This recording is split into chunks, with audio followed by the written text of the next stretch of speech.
Hello, friends. Thank you so much for joining this episode of the Enneagram and Marriage Pod. It's a special episode because this is an episode reminding us of what we can do in the storms of life and when they hit. I am currently in one right now. If you are listening live, we are having our Hurricane Milton time here now in the place that I live, which is near the Tampa, Florida area.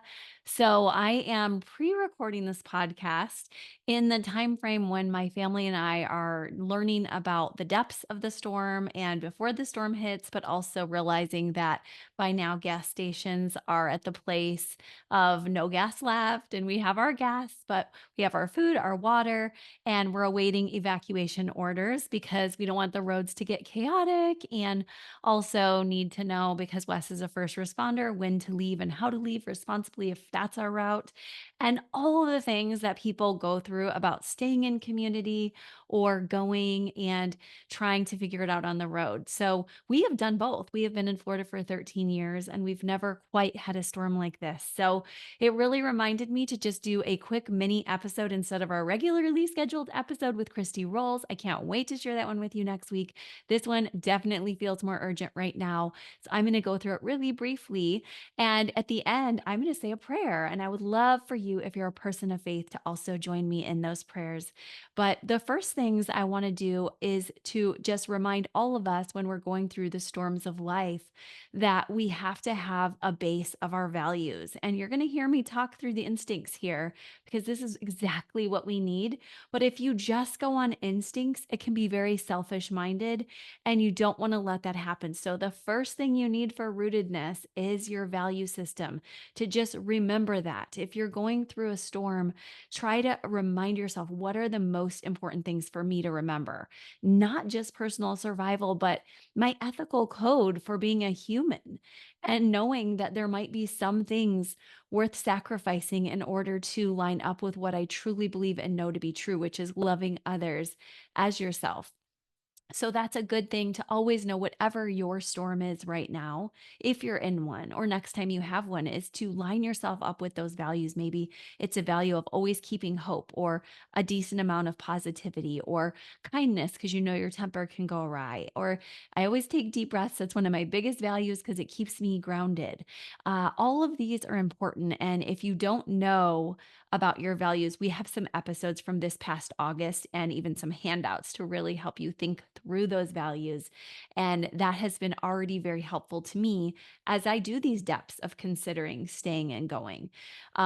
So it's really important for Wes to be at work today. And so we are. He has his arm that still hurts. So I'm not leaving like I do sometimes with the kids. I'm staying right here to make sure he's okay too.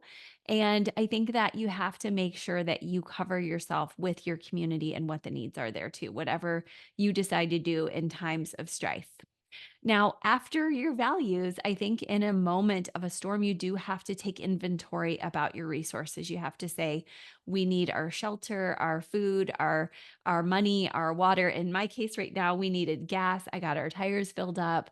We also have an electrical vehicle, so we have a few different options for whether and when power runs out. And that could be like me, very physical, power running out, or it could be just a moment where you're like, my strength is likely to go. I'm having a surgery, or I know I'm walking through a big life event and it's going to be a lot. I know when my mom passed away, I actually, well, my dad, when he passed away, because life when my mom passed away was so hard, I knew to pack a bag.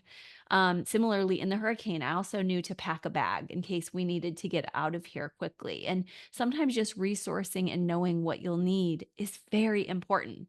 And whatever your storm, thankfully, we live in a world where there's a lot of other people. I hate that part, but it's also good that people who have walked the journey before us to help us to know what to do.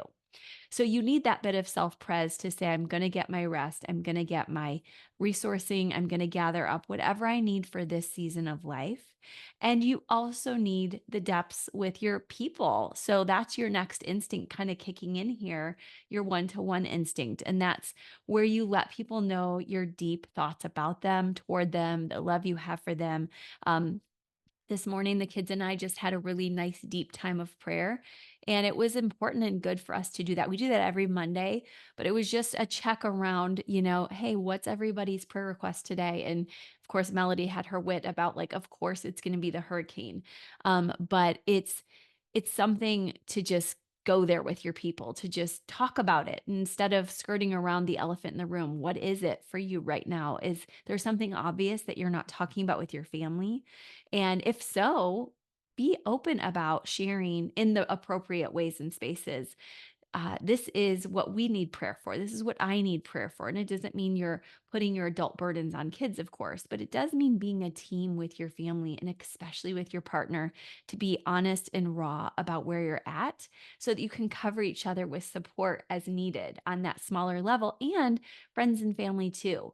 I've been checking in with a lot of friends and family, and our E&M community has been so beautiful to me. And this is, I think, a small group for me, just that space of checking in with local neighbors, friends to say, hey, and also E&M smaller group community to say, hey, here's what's happening. How can we anticipate supporting each other during this time, even if I'm online or offline? And one of the ways I'm doing that right now is just being here right now to be present. So people aren't wondering, like, what was Krista's thought process if power goes out? I want you to know that. And I care about you as my inner community too. Um, but then I think that it's also important if you've got a best friend outside of that, or if you've got people who maybe aren't in the storm with you in that way, that you also include them in the support for this inside group. We've had such great friends texting us today, even like, do you need anything? Whatever can I do for you? If you need hotel, if you need this, that, the other. Wes has a friend, his dearest friend in Florida, who is putting up our hurricane shutters with him because he knows that'll be hard for Wes to do. Our next door neighbor, same thing. People are communicating on the street. What's everyone doing? Because we're not in an evacuation zone, our street is mainly staying and leaving the room, like I said, mainly for people who are. But other than that, it's a way for us to connect on the small group level that you might not be used to. So just make sure you're thinking of that and not just trying to go it alone. Now, the last level of instinct we know is the social instinct, the bigger, broader one. And that is, what can I do for others? Before this storm hit, we were trying to do something for others, provide a meal for people working on our hurricane crew. We just had a hurricane 2 weeks ago. And maybe your job was to encourage people, to be a prayer warrior, for you to speak life, speak your practical skills into somebody's world, offer a job. I've seen so many different ways people have been helping take laundry. One of the ladies from my Pure Bar class asked for that. I think it's so important that we know that even if you're not close to people, sometimes there's a way you can still help. And that is just so beautiful to know that. We have an actual E&M member who is, her name is Sarah. She and her husband are traveling to the Carolinas to help right now, to the mountains, and to just be there for those people and support. We also had friends from E&M, Jessica and Travis, who offered us a place. And I just think it's beautiful to have community who you might say, gosh, we love each other, even though we may not know each other that well. I know Jessica and Travis well, but in other cases, like Sarah, she doesn't even know those people and she's still going. And I just love that part of the social instinct. And I want you guys to know that there are beautiful ways to give and serve and to reach out for that aid. I know we have FEMA and the Samaritan's Purse organization here and other organizations, if you happen to be local, that have been on Anna Maria Island, which was destroyed, and other places as well, so that you feel like I'm allowed to reach out if I need help and support. I also saw somebody in my own neighborhood saying, if anyone needs help with hurricane shutters, we're going to do that for free. And it just blesses my heart, guys. I can be so emotional right now. But I need to go be with a couple of clients before this all hits even more. So I'm keeping this even briefer. But as I said, I really love and appreciate the support I've been given.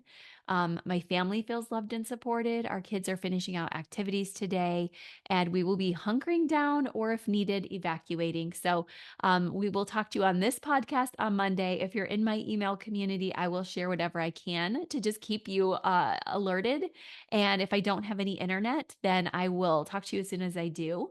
But thank you so much for your care, for your support. And don't forget in moments of storm for you to carry this out, to be the light to others, to accept that light from others. Ah, we're all learning this together, guys. It's so beautiful. And as I said, I'd love to end in a prayer today. I've been having a song to be such a gift to me this week. The song, He Has Good Plans for Me. I love that song. I save it for moments of sap because I do not like getting sappy, but I was listening to that song and then my four very sentimentally, she's like, Mom, take a picture, a screenshot of you listening to that song. Um, just so good. Our Type 6 pastor actually had introduced me to that song, our whole church to that song, and, it's a really good song right now, as we think of him taking us through just the seasons we don't expect and knowing there's good plans despite. But I'm gonna read the psalm many of us have on our mind continually whenever there's a storm of life, and it's Psalm 23. "The Lord is my shepherd, I will not be in need. He lets me lie down in green pastures. He leads me beside quiet waters. He restores my soul. He guides me in the paths of righteousness for the sake of his name. Even though I walk through the valley of the shadow of death, I fear no evil, for you are with me. Your rod and your staff, they comfort me. You prepare a table before me in the presence of my enemies. You have anointed my head with oil. My cup overflows. Certainly, goodness and faithfulness will follow me all the days of my life, and my dwelling will be in the house of the Lord forever. Amen. I hope you prayed that with me. If you're a person of prayer, I hope you are resting in that promise today. And I hope that you are allowing yourself some time to walk through your storms with whatever grace you can. And know that I'm praying for you as you do that too, and thinking of you. And I just hope you'll reach out if you need anything. And I will talk to you soon, my friends. Bye bye.